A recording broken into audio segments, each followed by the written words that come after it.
All right, now we're standing in the Sid Richardson Athletic Center, which houses all of our athletic departments here at Texas Wesleyan. Behind me, you'll have our trophy case where we have many national championships, but we actually have the most national championships in table tennis. Now we're going to go check out the pool and talk a little bit about scuba diving here on campus.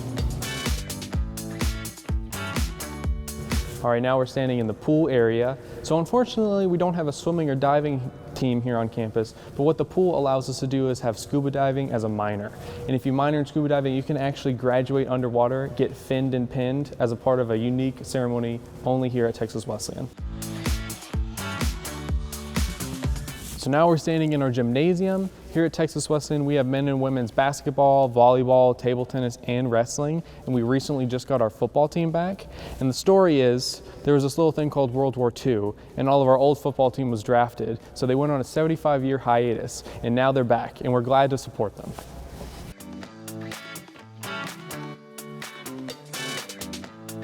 So now we're standing in our state-of-the-art athletic weight room here at Texas Wesleyan. This is for all the student athletes, which actually 1 in 4 students at Texas Wesleyan are student athletes, and they all get to use this facility. Follow me to the next stop. All right, welcome to our athletic training room. This is where our athletic trainers can help students rehabilitate injury and help get you back in the game.